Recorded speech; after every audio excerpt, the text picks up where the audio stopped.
Bueno, nuevamente vamos a continuar con el tamizaje neonatal. Esta es la parte 2. Pasando para la parte del tamizaje neonatal ampliado, tomar en cuenta, bueno, que el tamiz neonatal ampliado va a detectar más de 60 enfermedades y ya a partir de 64 determinaciones, ¿no? Y esto, pues, con errores, tomando en cuenta patologías de errores innatos del metabolismo, de los aminoácidos, acilcarnitinas, hormonas, enzimas y hemoglobinas anormales. ¿Ya? Dicho de otra forma, eh, errores innatos de los aminoácidos, ácidos orgánicos y defectos de la oxidación de ácidos grasos. Pasando a la hiperplasia suprarrenal congénita, pues tomar en cuenta que es una enfermedad familiar con trastorno de tipo autosómico recesivo. Se va a caracterizar por el déficit de cortisol, ¿ya? Por ende, se va a incrementar nuestra ACTH y va a haber hiperplasia córtico suprarrenal y alteración de los metabolitos intermediarios. La clásica o la más frecuente es por el déficit de la 21 hidroxilasa que tenemos acá, ¿ya? Se va a presentar en 1 de cada 15.000 a 20.000 recién nacidos vivos. Y la clínica se va a caracterizar por 70% con pérdida de sal y 30% virilizante. Y la alteración de dos genes generalmente, ¿no? La CYP21P, la CYP21 del HLA en el cromosoma 6. Cabe mencionar, pues primero tenemos el estímulo a nivel de la hipófisis, ¿ya? La formación de la adrenocorticotropina, luego a la glándula suprarrenal, luego la formación de cortisol, mineralocorticoides y andrógenos. Cuando tenemos alteración de los mineralocorticoides, tenemos la pérdida salina, ¿no? Con nuestra clínica, y andrógenos, la virilización en el caso del sexo femenino. Ahora, esta es nuestra vía metabólica, donde la más frecuente, como mencionábamos, era el déficit de la 21 hidroxilasa. Si no tenemos esta enzima, ¿qué es lo que va a pasar? No va a haber la formación de aldosterona porque va a haber un bloqueo ahí y por ende no vamos a tener el cortisol. ¿Ya? Por otro lado, como nuestra vía metabólica tiene una pequeña llavecita, ¿no? En el cual la formación de, como va a haber un bloqueo aquí, va a volver el metabolito, ¿no? Y sí va a formar hasta la 17 hidroxiprogesterona, por ende este se va a incrementar. Y todo lo demás, ¿no? Como va a haber un bloqueo aquí, todo se va a acumular para la parte anterior antes del bloqueo, ¿ya? Por ende la androstenediona también se va a incrementar. ¿Cuáles van a ser nuestras manifestaciones clínicas? ¿Ya? Primero que va a haber déficit de aldosterona y cortisol, por ende todo va a tener relación a esto, ¿ya? ¿Qué es lo que va a pasar? Primero, el 70% como va a ser perdedora de sal, va a haber pérdida de peso, anorexia, vómitos, deshidratación, hipotensión, hipoglicemia, hiponatremia, hiperpotasemia y muerte, generalmente entre los 10 a 14 días, dependiendo de la actividad de la enzima, ¿no? Como mencionamos siempre. Como va a haber un incremento de la 17 hidroxiprogesterona y la progesterona como tal, puede haber un exceso prenatal de andrógenos por acumulación de estas hormonas. Por ende, en el sexo femenino va a haber genitales masculinizados, ¿ya? Con clitoromegalia. La clitoromegalia se caracteriza por el tamaño del clítoris más de 1 centímetro, ¿ya? Por otro lado, el déficit de la 21 hidroxilasa, ¿ya? La parte de la pérdida de sal va a ser mucho mayor en los varoncitos, ¿ya? Entonces, bueno, por otro lado, por la exposición de andrógenos, va a haber un crecimiento somático rápido, maduración ósea acelerada, desarrollo muscular, testículos prepuberales, ya con aumento de tamaño. Y en la no clásica, porque el déficit de la 21 hidroxilasa es la clásica, entonces el cuadro puede presentarse más leve, ¿no? Entonces, Para el diagnóstico de la hiperplasia suprarrenal congénita clásica, tenemos que medir los niveles de 17-hidroxiprogesterona antes y 30 a 60 minutos luego de un bolo de estímulo de corticotropina con 125 a 0.25. Ahora, tenemos en cuanto a las características clínicas, la presentación precoz y la presentación tardía. La precoz, como mencionábamos, se presenta como perdedora de sal, un 75%, ¿no? Que en 7 a 14 días puede cobrar la vida incluso del paciente. Y nuestro paciente va a presentar un mal estado general con alteración de su hemodinamia. Y la no perdedora de sal con virilización, ¿ya? Pero pueden no presentar incluso alteración de los electrolitos. Y esto va a ser el 25% a 30%. Por otro lado, la presentación tardía se va a presentar por aumento de la velocidad de crecimiento, aceleración de la maduración ósea y signos de pubertad precoz. Como mencionábamos, nuestra vía metabólica es algo grande, ¿ya? Por ende, existen otras enzimas que también pueden causar su alteración y por ende presentar otro tipo de clínica. Algo parecido, ¿no? Pero nos vamos a diferenciar en algunas cosas. Ahora, obviamente la más frecuente es el déficit de la 21 hidroxilasa. Pero secundaria a esa viene la déficit de la 3-beta hidroxisteroide, ¿ya? Que se va a presentar en menos del 2%, ¿ya? Como esta va a estar bloqueada, entonces vamos a tener un incremento de la pregnenolona, de 17 hidroxipregnenolona y la DEA. Entonces, por otro lado, va a haber al final disminución del cortisol, disminución de la aldosterona porque está bloqueado más arriba y el aumento de la DEA, que es lo que nos va a dar la clínica. El gen alterado va a ser localizado en el cromosoma 1. Nuestras manifestaciones clínicas van a ser un poco más propensos, ¿no?, a la crisis por pérdida de sal. Los niños van a tener virilización incompleta y las niñas con virilización leve, ¿ya? Entonces, incompleta se podría decir epispadias, la falta de fusión del escroto, y en las mujeres la clitoromegalia y demás, o los labios escrotales. Ahora, en el laboratorio vamos a tener intensa elevación de los esteroides, ¿no? Porque nuestro bloqueo está un poco más arriba. Ahora, vamos a hacer una relación con hidroxipregnenolona y 17-hidroxiprogesterona que va a ser elevada. La renina va a estar aumentada porque no va a haber formación de la aldosterona. Luego vamos a tener adrenarquia prematura, signos de andrógenos, elevaciones de la DEA y puede existir una variante con normalidad. Bueno, pasando ya al tratamiento va a ser la sustitución con glucocorticoides o mineralocorticoides con hidrocortisona o fludrocortisona. En los varones genéticos se debe realizar la inyección de 25 miligramos cada 4 semanas de testosterona sintética en la lactancia y testosterona en la pubertad. Hay que mencionar que también esto se encuentra en la Sociedad Española de Pediatría. Es una calificación, no una puntuación para la valoración de la gravedad del trastorno de diferenciación sexual que va a tener secundaria la hiperplasia suprarrenal congénita, ¿ya? Esta es la escala de Prader, que nos va a ayudar a determinar solamente la gravedad del trastorno, ¿ya? En la cual vamos a ver las características o la alteración de las características desde la formación del clítoris, los labios mayores, menores y, bueno, obviamente la clitoromegalia, que puede tener los labios escrotales y, bueno, básicamente es para ver la gravedad.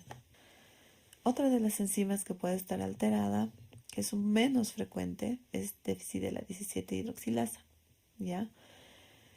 Es menos del 1% de su presentación, y se encuentra la alteración a nivel del cromosoma 10. ¿Ya? Entonces, como tenemos alteración de estas, pues sí va a haber la formación final de la aldosterona, pero va a haber ya el aumento de la pregnenolona, la progesterona, no va a haber la formación de la DEA, ¿ya? Y tampoco del cortisol. Entonces, como no va a haber cortisol, el estímulo va a aumentarse, la corticosterona, porque en el sistema no, la compensación va a ser esa. No hay cortisol, la corticosterona va a estar elevada, ¿ya?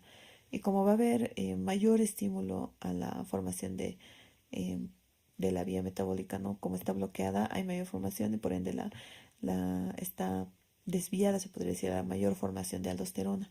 Por ende va a tener el paciente hipertensión, hipopotasemia, no va a haber la supresión de la vía o del ciclo de la renina-aldosterona. Los varones van a presentar virilización incompleta y ambigüedad sexual. El cortisol y esteroides sexuales no van a responder a la estimulación con ACTH ni la gonadotropina y va a existir la necesidad de la sustitución con cortisol para suprimir la desoxicorticosterona. Además, vamos a necesitar alguna medida para el control de la hipertensión. Ahora, cuando tenemos un pacientito que es varoncito, que tiene una virilización incompleta, los testes pueden encontrarse en conducto inguinal, en la región abdominal, ¿ya? En estos casos, por el contexto de que puede haber la transformación maligna de los testes abdominales, ellos deben recibir estímulo para conversión, ¿no?, en niñas y extirpar los testes. Bueno, para el diagnóstico en general y en resumen, se debe realizar, bueno, aquí tenemos nuestro algoritmo, ¿ya? La cuantificación de la 17-hidroxiprogesterona, ¿ya? Si es normal, no pasa nada. Si está aumentada, tenemos un cuadro de hiperplasia suprarrenal probable, en el cual vamos a ver riesgos. Si es de bajo riesgo, se puede repetir el laboratorio, pero si el riesgo es alto, se debe realizar la valoración, ¿no?, de especialidad y realizar nuevamente la cuantificación de la 17-hidroxiprogesterona y un ionograma, ¿no?, para ver el estado. Por otro lado, tenemos la cuantificación de la 17-hidroxiprogesterona, el ionograma para la confirmación diagnóstica y a esto lo tenemos que añadir la genética. Entonces, como mencionamos, el tratamiento debe ser reemplazo hormonal, inhibidores andrógenos y la corrección quirúrgica, no dependiendo de la genética y también, bueno, los riesgos, ¿no?, que habíamos mencionado. Bueno, por otro lado, tenemos otras causas de falsos positivos y falsos negativos en el cribaje. Los falsos negativos son por corticosteroides en el embarazo o el periodo neonatal y los falsos positivos son que se tome la muestra antes de las 36 horas de vida, el neonato sea pretérmino, que tenga algún dato, ¿no?, de deshidratación, enfermedad severa, falla renal, estrés, o reacción cruzada con corticoides y medicamentos. Entonces todo esto nos pueden dar falsos positivos y a tomar en cuenta, obviamente relacionando con la clínica. Y bueno, vamos a hacer un poco de ejercicio. Es que la hiperplasia suprarrenal congénita se asocia a hiponatremia, hiperpotasemia y hipotensión, aunque no se especifica, ¿no?, porque dependiendo a qué enzima está alterada, pues ese va a ser el resultado. Por otro lado, el déficit de la 21-hidroxilasa se caracteriza por, esta sí es el incremento de la 17-hidroxiprogesterona, ¿ya? Pero como les digo, puede ser también la presentación clínica en cuanto a hiponatremia, hiperpotasemia, hipotensión, ¿no? Pero en este contexto, pues es más la 17-hidroxiprogesterona. El déficit de la 3-beta-hidroxiesteroide deshidrogenasa se caracteriza por ¿Era el 1% o será el incremento de la DEA? Es el incremento de la DEA, ¿ya? Que generalmente la caracteriza, ¿no? Y el déficit de la 17 hidroxilasa se presenta en menos del 1%. Esta es la menos frecuente. Entonces, eso que se nos queda menos frecuente es la 17 hidroxilasa. Eso es en relación a la fibrosis quística. Vamos a marcar el enunciado correcto. ¿Será que la fibrosis quística es un trastorno multisistémico hereditario dominante? ¿Será que el pH del microentorno es más básico en la fibrosis quística? ¿Será que el hipotiroidismo es una causa de falso positivo en el cribado? ¿Será que el desarrollo de micobacteria en tuberculosis en esputo es característico de fibrosis quística? ¿Será que el antecedente familiar de segunda línea es criterio para fibrosis quística? Entonces esto vamos a ir dilucidando posteriormente. Bueno, continuando, la fibrosis quística es un trastorno multisistémico hereditario recesivo que es limitante, ¿ya? Se caracteriza por la disfunción de la proteína reguladora de la conductancia de transmembrana de fibrosis quística. Se presenta en 1 de cada 3.500 recién nacidos vivos. Y bueno, en cuanto a la genética, se podría decir que tiene más de 1900 polimorfismos, ¿no? Y el gen alterado es el de la proteína reguladora de la conductancia, que tiene 1480 aminoácidos. Entonces, ¿cuál va a ser la patogenia? Primero, que estos pacientes van a tener imposibilidad de eliminar secreciones. Las propiedades eléctricas van a ser aberrantes en los epitelios de los conductos de glándulas sudoríparas y recto. Las membranas no pueden secretar los iones cloruro y se van a absorber cantidades excesivas de sodio en la célula, ¿no? Y eso porque como no se puede eliminar el cloro, pues va a ir jalando. Las secreciones, por ende, se van a hacer mucho más viscosas y elásticas, con dificultad para su eliminación. El microentorno, por ende, va a bajar en cuanto a su bicarbonato. Por ende, ¿por qué? Porque el sodio se va a ir absorbiendo y el pH entonces va a ser bajo. Va a haber desecación y secreción de las secreciones y obstrucción y colonización de bacterias. Entonces aquí tenemos nuestro esquema, ¿no? Con abundante absorción de sodio a nivel intraepitelial y por ende el cloro. ¿Ya? Y por esta alteración es que se va a presentar propiedades eléctricas, ¿no? Aberrantes.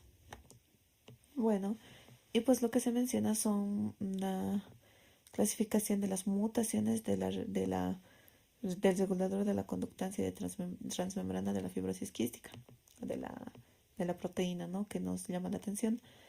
La clase 1 va a haber ausencia de la proteína, o sea, no hay. La clase número 2 va a ser el defecto del tránsito de la proteína con ubiquitinización y degradación en el retículo endoplásmico. Luego, la de tipo 3, que va a ser un defecto de la regulación, ¿no? La de tipo 4 va a haber la reducción del transporte de cloro a través de la membrana apical. Y la de tipo 5, el defecto del ajuste con reducción de la producción de la proteína. Y bueno, aquí tenemos nuestros ejemplos de las mutaciones de los determinados tipos. Yendo a la parte de anatomía patológica, pues vamos a tener, como es una proteína transmembrana, alteración en diferentes partes, ¿no?, del organismo. En la parte respiratoria, como no va a haber una buena secreción, ¿no?, las secreciones van a ser espesas, pues vamos a tener bronquiolitis inicialmente por obstrucción de la luz de las vías aéreas pequeñas, bronquitis, que ya vamos a tener afección de vías aéreas grandes y medianas, y alteración de los senos paranasales. Por eso básicamente por la producción de la secreción espesa, ¿ya? Inicialmente va a haber esto, ¿no? Posteriormente va a haber obliteración bronquiolar, bronquiectasias, porque como está ya ocluida la luz, pues se van a dilatar. Van a presentar posteriormente quistes y ampollas enfisematosas, ¿ya? Esto en lo posterior. Ahora, en la parte digestiva vamos a tener un páncreas pequeño, quístico, con fibrosis, o reemplazo del tejido por tejido linfoideo, y las células betas las células beta productoras de insulina van a empezar a disgregarse. Va a existir concreciones en la luz del apéndice o el ciego, formando a nivel microscópico criptas dilatadas o la cirrosis biliar focal con esteatosis hepática. A nivel genitourinario, pues vamos a tener el cuello uterino con glándulas dilatadas. Puede existir obliteración y atresia del cuerpo y cola del epidídimo, por ende azospermia. Entonces, las manifestaciones clínicas van a ser también por sistemas. La parte respiratoria, el paciente debe presentar tos seca, crónica, productiva, neumonía recurrente, el aumento del diámetro anteroposterior del tórax, hiperresonancia generalizada, crepitantes gruesos, sibilancias, hemoptisis, cor pulmonar, obstrucción nasal por poliposis y edema de la mucosa, y esto va a ser más valuable entre los 5 y 20 años. Y bueno, a nivel del aparato digestivo, de 10 al 20% puede presentar hilio meconial en las primeras 24 a 48 horas, cuadros de obstrucción intestinal con distensión abdominal, vómitos, ausencia de eliminación de meconio, tapones meconiales, deficiencia de vitaminas liposolubles por falta de absorción por la función anómala del páncreas, los rayos X de abdomen, imagen en vidrio esmerilado, peritonitis meconial, tapón meconial. La disfunción hepática a los 15 años, el 30%. Cirrosis biliar, el 5%, formando hipertensión portal, hematemesis por las varices esofágicas y hiperesplenismo. A nivel genitourinario, el 95% de varones va a presentar azospermia. Puede presentarse hernias inguinales, hidroceles, amenorrea y disminución de la fertilidad en las mujeres. A nivel de las glándulas sudoríparas, va a haber episodios de depresión de sal, alcalosis hipoclorémica secundaria y la presencia de un signo clínico, la escarcha en la piel, que básicamente es como la formación salina, ¿no? A nivel de la piel. Entonces, esta es una pequeña gráfica en la cual nos va a mostrar la presentación de la clínica acorde a la edad, porque acorde a cada ella va a presentar la clínica, ¿no? En cuanto a la lactancia, generalmente a nivel sinopulmonar, infecciones, cuadros respiratorios repetitivos, gastrointestinales, el intestino ecógeno fetal, hilio meconial, insuficiencia pancreática, prolapsos y deshidratación, alcalosis metabólica, esto a nivel renal y endocrino, hiponatremia, hipocloremia. En la infancia vamos a presentar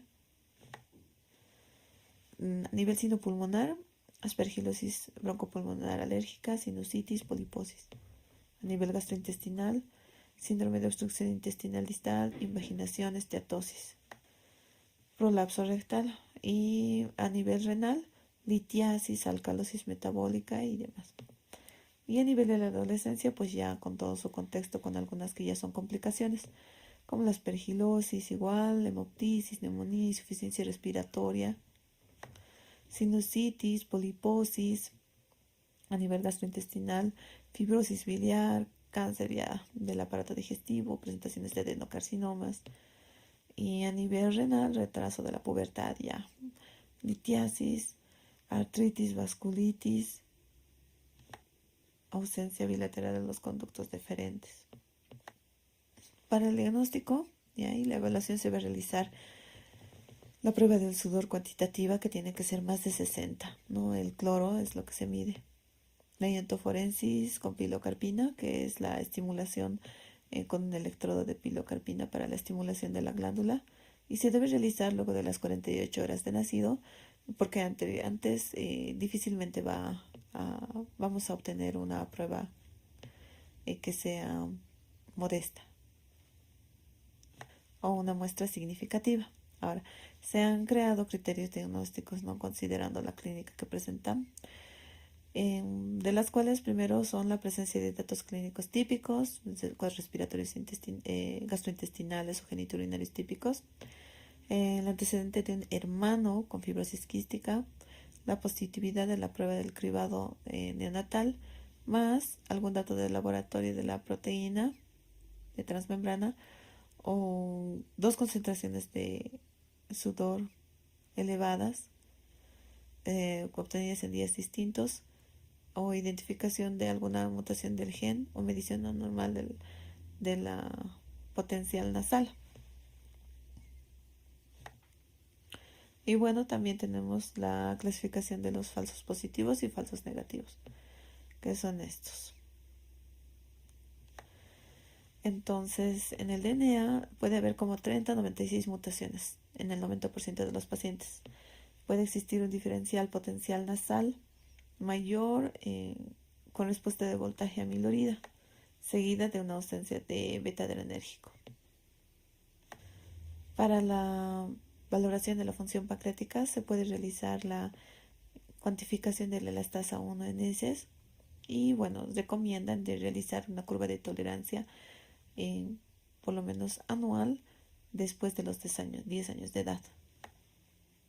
Por otro lado, ya pasando a la radiología, la evolución que va a tener el paciente, primero va a haber hiperinsuflación pulmonar, ¿no? Con incremento de los espacios intercostales y discreta elongación del parénquima pulmonar. Después va a haber el engrosamiento bronquial, ¿ya? Esto por los cuadros de obstrucción de vía aérea. Luego puede haber densidades nodulares, atelectasias parcheadas o infiltrados confluyentes, ¿ya? Eso igual por la obstrucción que puede haber de forma permanente. Y posteriormente quistes de bronquiectasias y atelectasias. Ahora, a partir de los 4 a 6 años se realiza la valoración espirométrica, en la cual ya se va a evidenciar disminución del flujo mesoaspiratorio si no se realizan las medidas de tratamiento conservadoras, ¿ya? Y va a aumentar el diferencial del flujo alveolar y arterial de oxígeno. Entonces vamos a tener, aparte ya de la radiología, la microbiología. Se va a realizar cultivo, ¿no?, de esputo, en la cual vamos a encontrar generalmente desarrollo de Staphylococcus aureus, Pseudomonas aeruginosa y Bacillus cepacia, que generalmente esta asociación nos puede dar ya diagnóstico, ¿no?, o sospecha muy próxima de fibrosis quística. Ahora también cabe mencionar que van a presentar algunos, ¿no?, Stenotropomona maltófila, Chromobacter, pero Mycobacterium también pueden presentar, pero que no son las tuberculosis, es decir, otros tipos de Mycobacterium. Se debe realizar la detección de heterocigotos y diagnóstico prenatal en caso de antecedentes, ¿no?, de presencia de fibrosis quísticas en uno de los hermanos o posibles portadores. Hay que ofrecer esto a todas las parejas, ¿no? Y el cribado neonatal se va a realizar con la cuantificación del tripsinógeno inmunoreactivo y bueno, se puede realizar un estudio de ADN, ¿no? Esto lo mencionan de Nelson, en que, bueno, como parte de su cribado está. En nuestro país vale decir que no tenemos el estudio del ADN, a menos que se realice, digamos, de forma particular. Y el análisis del sudor confirmatorio. Bueno, y este es nuestro algoritmo diagnóstico, en la cual se va a realizar la determinación de tripsina inmunoreactiva, si está en valor normal o el valor límite, no pasa nada, pero si estamos en mayor al valor límite, tenemos que hacer una segunda muestra, en la cual si tenemos la confirmación se debe realizar el test de sudor, el estudio molecular y la genética. Bueno, en cuanto al tratamiento, ¿cuál es el objetivo? Es mantener una situación estable por periodos más prolongados, ¿no?, con evaluaciones cada 1 a 3 meses. Se debe realizar un cultivo de esputo para tratamiento antibiótico si amerita, pero siempre realizar el esputo porque como ellos no manejan las secreciones, entonces son más propensos a colonizaciones. Se debe realizar manejo multidisciplinario con enfermería, fisioterapia, trabajo social, nutrición. Y debe tener nuestro paciente una hidratación oral, sobre todo si presentan cuadros de gastroenteritis aguda. Ahora, en cuanto a la parte respiratoria, se debe realizar un tratamiento inhalado adecuado. Esto con hidratación en base a broncodilatadores, nebulizaciones, corticosteroides o antibióticos específicos, ¿no? Se puede realizar incluso antibiótico terapia con inhaladores, ¿no?, con tobramicina y asteronam. Por otro lado, puede haber la administración de DNS recombinante en aerosol, que va a reducir las reagudizaciones, ¿no?, de los cuadros respiratorios, esto por el compromiso pulmonar que puede tener un paciente en un futuro. Se puede realizar limpieza respiratoria con fisioterapia, ¿no?, vibraciones torácicas, estimular el resoplido y las respiraciones forzadas. Y bueno, estos son antibióticos que son sugerentes, ¿no?, para uso de infección pulmonar en fibrosis quística. Esto básicamente por la colonización probable de las bacterias y según su frecuencia. Bueno, para mencionar el tratamiento en cuanto a las complicaciones, ¿no?, en cuanto a telectasia, fisioterapia, ¿no?, y antibiótico, 5 a 7 días, y probable, ¿no?, cuando son de difícil manejo, pues fibrobroncoscopía. Pero hay que ver la forma de limpiar el pulmón. Por otro lado, tenemos la hemoptisis, ya que cuando es menor a 20 ml solamente se debe intensificar el tratamiento. Pero si son masivas de más de 250 ml, se debe interrumpir la fisioterapia y administrar vitamina K. Y obviamente, ¿no?, realizar las valoraciones hemodinámicas y demás. Si presentamos un paciente con neumotórax, que presenta generalmente menos del 1%, se debe realizar toracotomía y aplicación de tubo, que debe ser eliminado lo antes posible por la colonización probable. Si tenemos un paciente con aspergilosis alérgica, puede presentar el 5 a 10%, se debe usar corticoides. En cuanto a la infección por micobacterias no tuberculosas, el cultivo de esputo, el tratamiento prolongado y múltiples antimicrobianos. En cuanto a complicaciones articulares, puede haber engrosamiento del periósteo, que nos va a dar osteoartropatía hipertrófica en la parte distal de los huesos largos, y disminución de la mineralización ósea. La mineralización ósea va a ser alterada por la falta o la insuficiencia pancreática, ¿no?, en la absorción. Puede haber trastornos respiratorios durante el sueño, que vamos a poder contrarrestar con oxigenoterapia suplementaria, presión positiva, y los signos de insuficiencia respiratoria aguda, que lo vamos a catalogar cuando una presión de oxígeno menor a 50 es mantenida. Ya si pudiéramos catalogarla como cor pulmonar, en este caso se debe reducir la ingesta de sal y aumentar el diurético. Se puede utilizar fentanilo nebulizado. Y bueno, la terapia nutricional, en la cual va a estar abarcada por dieta, fórmulas de proteínas en soya, productos con enzimas pancreáticas, esto por la insuficiencia pancreática. El tratamiento con hormona de crecimiento recombinante puede ser 3 veces por semana. Las enzimas pancreáticas se pueden consumir, ¿no?, microesferas, enzimas sensibles al pH, y se dispone, si es posible, entonces 25.000 unidades, ¿no? Y suplementos de vitaminas liposolubles, la A, D, E y la K, ¿no?, que porque por la falta o por la disminución de la absorción por la insuficiencia pancreática se va a requerir adicionales. Entonces vamos a realizar una evaluación de todo lo mencionado. El enunciado correcto. La fibrosis quística es un trastorno multisistémico hereditario dominante, no es dominante, es recesivo. El pH del microentorno no es más básico.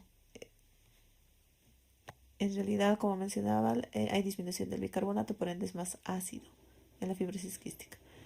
Existe nuestra respuesta verdadera, es el hipotiroidismo, es una causa de falso positivo en el cribado neonatal, y el desarrollo de micobacteria en tuberculosis en esputo no es característico, ¿no? Tiene que ser micobacterios no tuberculosos. El antecedente familiar de segunda línea no es, sino un hermano, que generalmente es primera línea. Bueno, pasamos a la anemia falciforme, ¿ya?, que es una patología relativamente frecuente, que se va a caracterizar por el cambio de timina por adenina en el sexto codón del gen de la cadena B de la globina y la valina por glutamina. Se va a realizar el diagnóstico por cromatografía líquida de alto rendimiento y un enfoque isoeléctrico de capa fina. Y bueno, se debe realizar el cribado, ¿no? Y si tenemos un cribado positivo, se debe hacer un cribado confirmatorio y uno a los 6 meses para confirmación diagnóstica. Entonces, la anemia falciforme o la drepanocitosis también conocida, entonces es una alteración de la morfología de los glóbulos rojos. Ya esto secundario a, como mencionábamos, el reemplazo, la sustitución de timina por adenina o de valina por glutamina, ¿ya? Entonces, por ende, van a tener una morfología normal y por ende van a tener una inestabilidad estructural.